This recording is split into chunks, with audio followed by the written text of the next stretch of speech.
Welcome back, mofos. This is No Stupid Questions. My name's Eddie. This is the lovely Tim. Happy Wines Day. What's our question for today? Our question today comes from a fella called Dwight, and he's asking all about white wines and how to age them and so forth, and what's the difference between a white wine. I don't actually really know what the question was, but I know it had to do with white and White aging. wine and aging. What we've got here is we've got a Grüner Veltliner. I'm sorry? Yep, we have a Grüner Veltliner. And why do we have a Grüner Veltliner, you might ask? Well, I thought it was a Riesling because it's in this funny shaped bottle. Okay. But it'll work perfectly. It's more exciting. Riesling. Yep.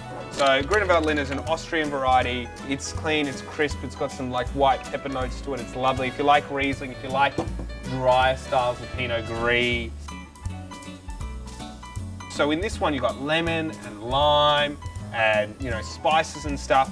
That fresh lemon lime is going to become more like lemon curd. So Gruner, Riesling, Semillon, all age really well because they've got naturally high acid. And acid is a really good preserving agent. And over time, the perception of that acid in your mouth is going to become less. They're going to become softer in the mouth, and the fruit flavors are really going to change, and they're all going to get this lovely toasty characteristic. If you like the flavors to begin with, there's a good chance that you're going to like how they develop, okay? It's all experimentation, throw a few away, check them after a couple of years, see what it's all about. What could go wrong? Nothing. Lots. Be careful. I worry about you.